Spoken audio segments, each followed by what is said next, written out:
आता आज आपण ठोकळा हे बुद्धिमत्तेचा हा घटक पाहणार आहोत। आता याच्यामध्ये काय असतंय, ठोकळ्याला 6 बाजू असतात, 6 पृष्ठ असतात त्याला।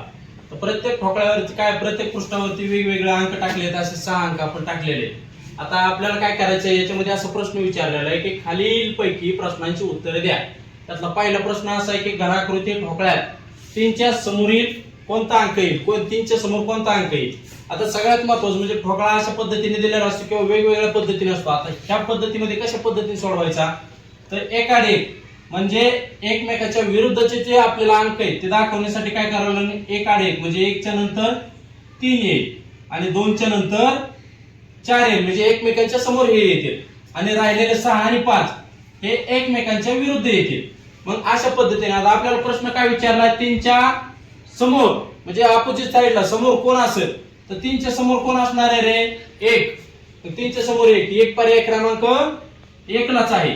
त्यानंतर दुसरा प्रश्न, 5 च्या शेजारी कोणता अंक येणार नाही किंवा कोणता अंक येणार नाही, सॉरी प्रश्न असा आहे की 5 च्या शेजारी कोणता अंक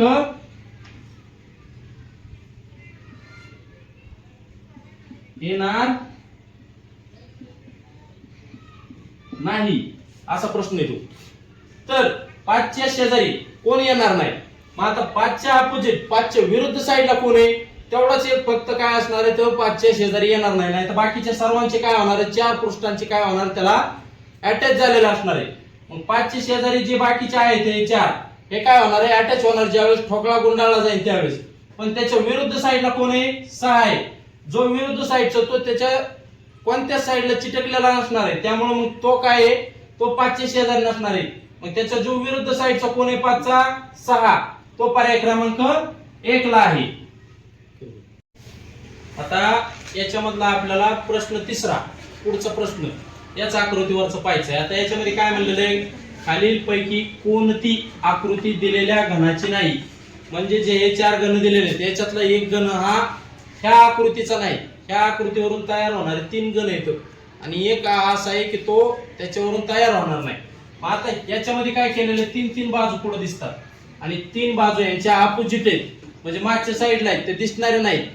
मग याच्यामध्ये काय आहे, जे 3 दिसतात, जे अंक आपल्याला दिसतात आणि जे माग आहेत, जे आपल्या एकमेकांच्या हे विरुद्ध आहेत। आता 1 च्या विरुद्ध 3 आहे, जर 1 समोर दिसला तर 3 दिसला नाही पाहिजे, 3 काय आहे, झाकलेला आहे। आपल्याला 3 बाजू दिसतात, 3 बाजू झाकलेले आहेत। मग इथं जे समोर दिसतंय त्याच्या विरुद्ध असणारा अंक हा पुढे दिसला नाही पाहिजे, तो झाकलेला असला पाहिजे। मग आता आपण पाहू याच्यामध्ये काय काय एक आकृती। याच्यामध्ये बघा 3 च्या विरुद्ध काय 1 आहे, काय इथं नाही दिसत, ओके।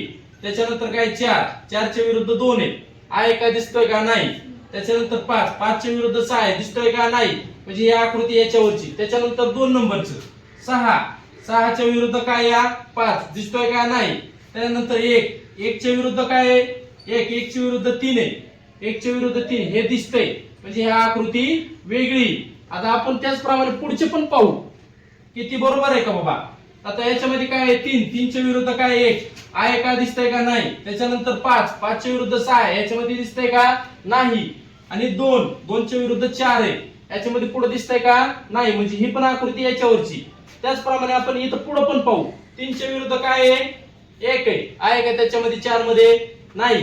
त्याच्यानंतर 2 च्या विरुद्ध 4 आहे, याच्यामध्ये दिसतंय का, नाही। आणि 6 च्या विरुद्ध 5 आहे, याच्यामध्ये दिसतंय का, नाही। म्हणजे हे 4 नंबर 3 नंबर आणि 1 नंबर ह्या आकृत्या काय आहेत, ह्या याच्यावरच्या ठोकळ्यांच्या आकृत्या आहेत। पण पर्याय क्रमांक 2 ची आकृती काय या वेगळी का, तर 1 आणि 3 हे एकमेकांच्या विरुद्ध असताना पण समोर दिसतात का, तर आपल्याला बाजू 3च दिसतात आणि 3 बाजू झाकलेल्या आहेत, त्या दिसल्या नाही पाहिजे एकमेकांचे जे विरुद्ध आहेत ते।